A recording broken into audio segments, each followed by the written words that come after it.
আর কিছুক্ষণের মধ্যেই প্রধানমন্ত্রীর বাসভবন লোককল্যাণ মার্গে আজ এনসিপিআই সাংসদদের সঙ্গে ব্রেকফাস্ট বৈঠকে বসতে চলেছেন প্রধানমন্ত্রী। কথা বলবো, আমাদের প্রতিনিধি বিজেন্দ্র সিংহ রয়েছেন আমাদের সঙ্গে। বিজেন্দ্র, মঙ্গলবারই আমরা দেখেছিলাম যে এনডিএর বৈঠকে এনসিপিআই সাংসদরা যোগ দিয়েছিলেন। বেলায় তারা মুখ্যমন্ত্রী শুভেন্দু অধিকারীর সঙ্গে দিল্লিতেই বঙ্গভবনে দফায় দফায় বৈঠক করেছিলেন, কিন্তু আজকে প্রধানমন্ত্রীর এই ব্রেকফাস্ট বৈঠকে মোট কতজন এনসিপিআই সাংসদ উপস্থিত থাকছেন? মুর্শিদাবাদের 3 জন সাংসদ, তারা কি আজকে থাকছেন? দেব তিনি বা কি উপস্থিত থাকবেন?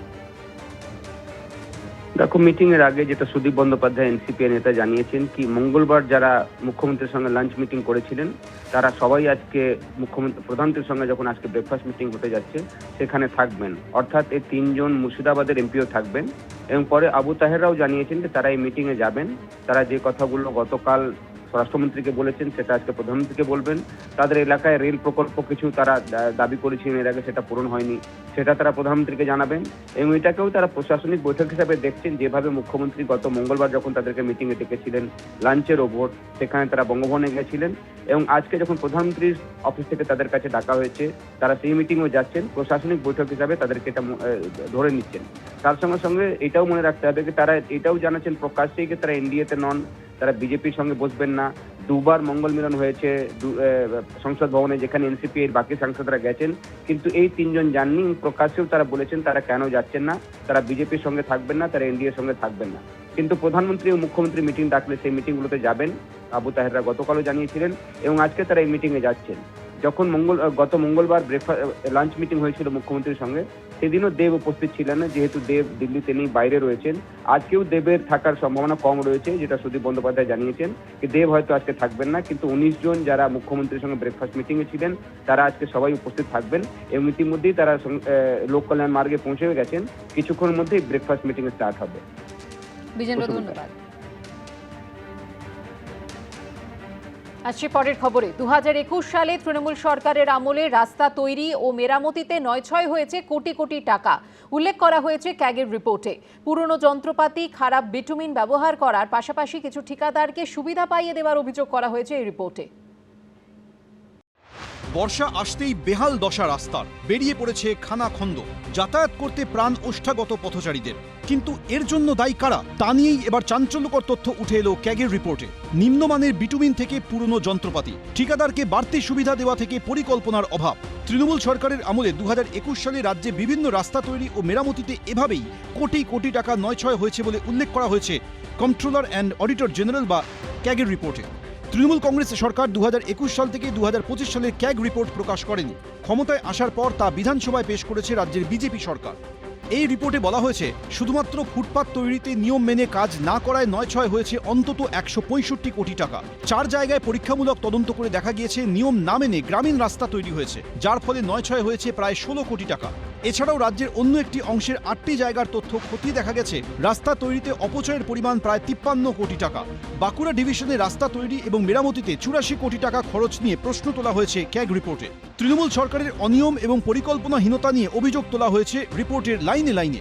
রিপোর্টে বলা হয়েছে সঠিক পরিকল্পনা ছাড়াই কাজ করা হয়েছে বেশিরভাগ জায়গায়। কার্যত কোনো জায়গাতেই সঠিক সমীক্ষা করে কাজ হয়নি, সঠিকভাবে করা হয়নি মাটি পরীক্ষা। সামগ্রিকভাবে কত টাকা অপচয় হয়েছে তার উল্লেখ না থাকলেও বিভিন্ন জায়গায় পরীক্ষামূলক তদন্তে যে তথ্য উঠে এসেছে তা চোখ কপালে তোলার মতো। ক্যাগ রিপোর্টে উল্লেখ করা হয়েছে অনিয়ম নিয়ে জবাব চাওয়া হলেও উত্তর মেলেনি সংশ্লিষ্ট দপ্তরের। রিপোর্টে বলা হয়েছে গ্রামীণ ক্ষেত্রে 3টি নির্দিষ্ট রাস্তার সমীক্ষা করে দেখা গিয়েছে 36 কোটি টাকা অপচয় হয়েছে। এরকম ক্ষেত্রে আলিপুরদুয়ারে নয়ছয় হয়েছে 3 কোটি টাকা, কোচবিহারে 1 কোটি টাকা, বারাসাত ডিভিশনে 4 কোটি টাকা, বর্ধমানে 1 কোটি টাকা এবং দক্ষিণ 24 পরগনায় রাজ্য সড়কের কাজে নয়ছয় হয়েছে 1 কোটি টাকা। রাস্তার নকশা সঠিক না হওয়ায় রাজ্যের 4টি জায়গায় 16 কোটি টাকা বাড়তি খরচ হয়েছে। শুধু তাই নয়, বহু ক্ষেত্রে সময় পার হলেও কাজ শেষ হয়নি। আবার কোথাও কাজ দেরিতে শেষ হওয়ায় বেড়েছে বাড়তি খরচের অঙ্ক এবং অনুমতি ছাড়াই সেই বাড়তি টাকা দিয়ে দেওয়া হয়েছে। রাস্তা মেরামতিতে সঠিক মানের বিটুমিন না দেওয়ায় কোটি কোটি টাকা বাড়তি খরচ হয়েছে বলেও উল্লেখ করা হয়েছে ক্যাগ রিপোর্টে। শুধু বিটুমিন নয়, বিভিন্ন উপকরণ পরীক্ষা করার ল্যাবের গুণগত মান নিয়েও প্রশ্ন তোলা হয়েছে রিপোর্টে। বলা হয়েছে নিয়ম বিরুদ্ধভাবে পুরনো যন্ত্রপাতি ব্যবহার করা হয়েছে, কোনো নজরদারি ছিল না। অনুমতি ছাড়াও করা হয়েছে রাস্তা মেরামতি, এমনকি নির্দিষ্ট কিছু ঠিকাদারকে বাড়তি সুবিধা পাইয়ে দেওয়া হয়েছে। একটি ক্ষেত্রে কথা উল্লেখ করে রিপোর্টে বলা হয়েছে ঠিকাদারকে সুদহীন ঋণ দেওয়ায় 6 কোটি টাকা ক্ষতি হয়েছে রাজ্য সরকারের। কিন্তু এই 9-6-এর নেপথ্যে কারা, 9-6-এর কোটি কোটি টাকা গেছে কাদের পকেটে, তা কি জানা যাবে? ঝিলম করঞ্জাই, এবিপি আনন্দ, কলকাতা। গত বছরের পর রাস্তায় আর হাত পড়েনি প্রশাসনের, ফলে খানাখন্দে জল জমে মরণ ফাঁদ তৈরি হচ্ছে রাস্তায়। দমদম স্টেশন থেকে চুড়িয়ামোড় বা এয়ারপোর্ট সংলগ্ন ভিআইপি রোড সব রাস্তারই অবস্থা শোচনীয়। বেহাল বললেও ভুল হবে, পথের এমন হতশ্রী চেহারা, রাস্তায় নেমে রীতিমতো খুঁজতে হয় রাস্তা। বর্ষা আসতেই ধুয়ে গেছে পিচের জোড়াতালি, বেরিয়ে পড়েছে বিভিন্ন এলাকার রাস্তার কঙ্কালসার চেহারা। পথচারীদের মতে কলকাতার অন্যতম খারাপ রাস্তার মধ্যে পড়ে দমদম রোড। রাস্তা জুড়ে তৈরি হয়েছে অসংখ্য ছোট বড় খানাখন্দ, তাতে জল জমে তৈরি হয়েছে মৃত্যুফাঁদ। কলকাতার একদম উত্তর প্রান্তে অত্যন্ত ব্যস্ত রাস্তা দমদম রোড। তবে এখন যা রাস্তার অবস্থা হয়েছে, মানুষ বলছেন এই রোড শব্দটা আদৌ এখানে ব্যবহার করা যায় কিনা। অত্যন্ত খারাপ অবস্থা, বিগত কয়েক মাস ধরে ঠিক এই অবস্থাতে দমদম রোড পড়ে রয়েছে। রাস্তা খুঁজে বার করতে হচ্ছে গর্তের মধ্যে থেকে, এমনটাই কিন্তু অবস্থা। স্টেশন থেকে চুড়িয়ামোড় পর্যন্ত রাস্তার অংশ কলকাতা পুরসভার আওতায়। স্থানীয় বাসিন্দা থেকে পথচারীরা বলছেন প্রশাসনের উদাসীনতায় দিন দিন বেহাল হয়েছে এই রাস্তা। কি যাব বলুন, এই তো এই অবস্থা দেখছেন, এতে গাড়ির ক্ষতি। এটা আজকের কাজ, কতদিন মানে হচ্ছে কাজ দেখুন পড়ে আছে। এই সাধারণ মানুষ চলতে ফিরতে পারে না, পড়ে যায় এমনি। গত বছরের শেষে জলের পাইপ বসানোর পর আর কেউ রাস্তা ঠিক করেনি বলে অভিযোগ। যখন তখন কিছু না কিছু একটা হয়ে যেতে পারে। এমনিতেই কটা ঘটনা ঘটে গেছে, বাইক পাইক পড়ে 8 মাস প্লাস হয়ে গেছে।